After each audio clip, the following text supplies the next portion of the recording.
So here we are back in the drawing shed again. Here's another little exercise to keep you accurate and learn some new skills and keep thinking about being able to draw things in 3D and showing light and shade. So again, you don't need any fancy equipment. I found this old carpenter's pencil in a drawer in the shed and a piece of cardboard box that I cut off with a pair of scissors, and I'm drawing lines on a plain piece of paper. If you've got line paper at home, you can jump this first step. If you haven't, this is a good bit of practice, and it's also really good in exercise books to be able to put in your own straight lines to draw on or write on. So I've drawn a straight line. I put my pencil against the line I've just drawn, put my straight piece of cardboard box up against it, hold the cardboard box flat, pick up the pencil, draw the line. Move the cardboard box away, put the pencil on the line, hold it down, move the cardboard box up, press the cardboard box down, draw the line. One more time. Pencil underneath the line I've just drawn. Cardboard box up to the pencil. Saying cardboard box, it's just a piece of cardboard. Draw the line and do that 10 times. You can go all the way down the paper if you like. If you don't feel like going all the way down the paper, you don't have to. 10 lines should be enough. See you in a sec. Second part of the video. Just going to move the phone a bit. Hope it doesn't fall off the piece of wood I've balanced it on. I've got another piece of card from the same box I've just torn off, and I'm interested in this corner here now. So just coming in a little way from the edge, I'm going to line it up so that the point of that corner is on the second line down, and the edges of that corner meet up with the first line and the third line. And I'm going to draw like that, connect them up. Move down again, line it up. Pencil slid underneath the cardboard there.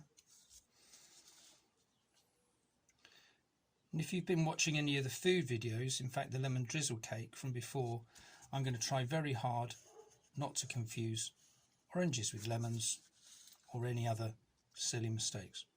So here I go, nearly at the bottom. So lining the point of the corner up with the line, making sure the edges of the box are touching the line above it and below it. Hold it down, because in this case this bit of cardboard is quite thin and the pencil could easily slide underneath it.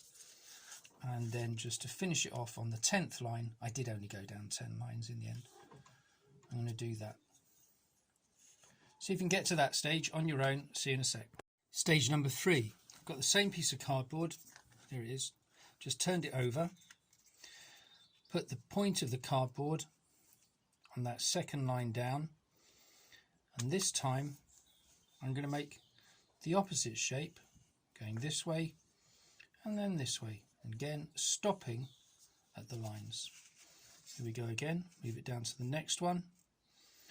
Some of you will very quickly see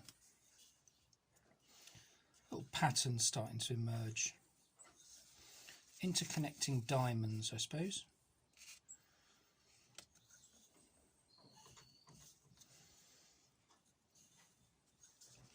Now you are going to need to pay attention to this. It can be a bit fiddly. I've done it a few times now to practice and to make sure that you can do it without any complicated or fancy or difficult to get hold of tools that you might just not have in the house. So there you go, I've done column 1, and I'm going to now go across and see how many more columns I can fit into the page, and we'll be back when I've done that. So just realised by doing this without a ruler, I need something to make the next column all the same distance apart. So I'm just going to use my pencil thickness lined up on the first line there and against the edge of the cardboard box, so I can see them both. Hold down the cardboard box, make sure the point is on the line, go like that. So that's how I'm going to space it, using the thickness of my pencil. You could use your finger, you could use the pencil you're drawing with, you could use anything really, as long as it's the same thing each time. Just occurred to me that while we've been off, I've been spending a lot more time in my garden. I'm growing things. and it got me thinking about patterns. And I enjoy patterns. I've always liked them. It's one of the things I like to draw. I don't always draw pictures.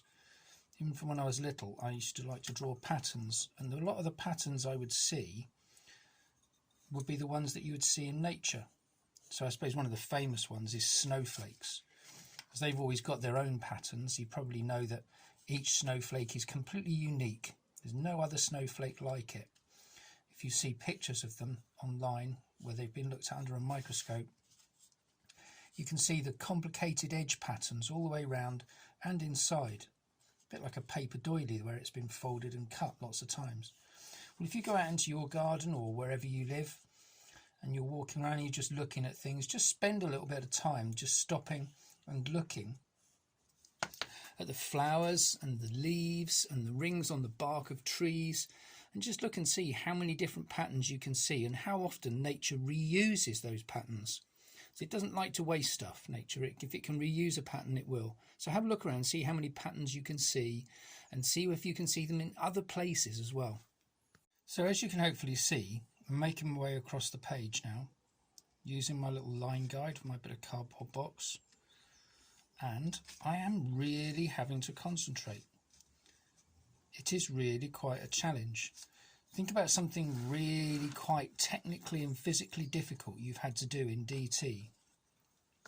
Well, you've had to really concentrate. It's all been about the accuracy. Well, you've had to cut pieces that are the same or pieces that will match. Year 7, 8, 9, 10, 11, you may well remember making your cardboard rockets, and you'll remember that when you're making the flights on them and when you're making the nose cone, it really pays off to be as accurate as you can be. Remember all that? So I'm going to do one more row and then we're back. So there we are. I've gone across a page and I've got quite a few rows in. And I have had to be slow and steady. The whole thing's probably taken me so far about 5 or 10 minutes. I think definitely drawing and concentrating on patterns and accuracy really helped me calm down when I was a little boy. My nan probably always used to say, along with my own parents, that I was like a bull in a china shop. So some of your families might recognise that phrase. I always thought that was quite a funny picture when I was a little boy, trying to imagine a bull running around in a china shop where there's all plates and cups and coffee pots and things crashing down and so on. Probably not very funny if you're the parent who's got to pay the bill. But concentrating on drawing did help me stay calm. And it made me practice loads. So we're now on to the next stage. So here we go. I'm going to move the pencil, move the phone a tiny bit. There we are. And I'm going to go back over to column 1. And with my pencil, that first triangle there, I'm going to start shading it in.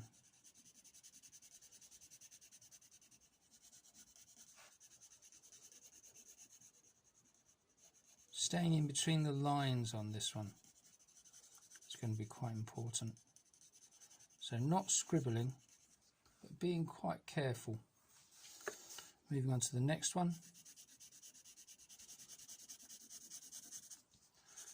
Now I'm pretty sure you don't want to spend your time watching me colouring these in. And you'll remember also that I've gone over the line there, look. You'll remember that in the DT room, Mr. Goymore or I would show you how to do something, doing a little demonstration like this, and then we'd say, right, over to you, off you go, let's see how you get on with it. Don't panic about whether it goes right or wrong, just give it your best shot. So that's what I'm going to ask you to do now while I carry on shading those ones in dark. See you in a bit. Just thought I'd mention, there's nothing fancy about this pencil, by the way. Those of you who can see the words will recognise that. That's the label of the tools you get at Lidl and Aldi. And I'm probably not on my own as being somebody who, if I go to Lidl or Aldi for maybe 4 pints of milk and some fruit and veg, I'm just as likely to come out with 4 pints of milk, some fruit and veg, a step ladder, a new drill, a set of screwdrivers, some unusual nails, a massive pot of glue, and maybe some really useful looking tape. I wonder if it's just me doing that. So I've got 3 columns done. I've got the hang of it by now. You can carry on yourself. Now what I'm going to do is I'm going to do the final stage of it. So what we're doing now is we're starting to add the frequency line rendering. So frequency line, you might remember from a previous tutorial, was where you draw lines close together but not completely overlapping or joined together, so it gives the impression of light and dark. So I'm going to start on this column here, missing out the top, going to the bottom. So it's a hit, so it's a hit, miss, hit, miss, hit, miss. So here I am in between the lines, making them parallel with each other.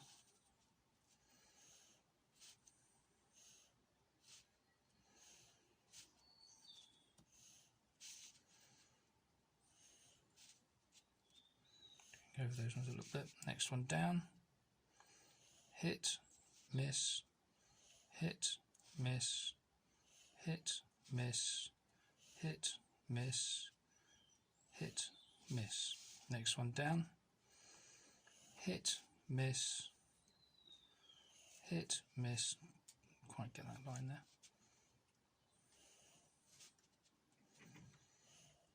Again, you have to concentrate with this. It is very easy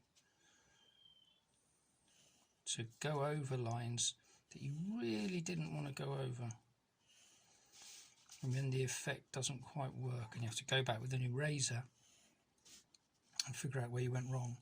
But if you do, it's no great disaster. I'm doing this without my glasses on because I've just realised I've left them in the kitchen. So possibly not as accurate as they should be.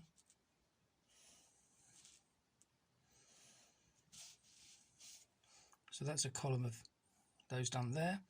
I'll do a few more and then we'll come back to you in a bit. So I've done a couple of columns now. I'll turn it round and hopefully you'll see a bunch of 3D blocks as though they were steps. My fingers walking down them. Here we go, top step, next step, next step, next step. Fingers walking down the stairs. Now I got this idea from one of my favourite ever artists from since I was been a little boy. His name is M.C. Escher. Now M.C. Escher was a Dutch artist. He's dead now. And a lot of his most famous work was done with a ruler and a pencil on plain paper. And he was born into a very strict Dutch family, and his dad didn't really approve of him being interested in art and colour. He thought it was a bit of a waste of time and he ought to be concentrating on maths and science and things he was meant to be doing at school. So he really had to find a way of working with very, very simple ideas of black and white and pencil, but pattern. And he was very, very interested in patterns. And if you look up the work of M.C. Escher, you'll find that he does a lot of these. So yet again, another place where DT and art and maths link up, because M.C. Escher was very fond of tessellations. So if you put in M.C. Escher into Google or whichever search engine you like to work, and tessellations, have a look, see which is your favourite. See if you can figure out how he did it. And when we get back to school, you can perhaps tell me which ones your favourites are, and we can print out some and get them up on the wall with your drawings. Good luck. Bye for now.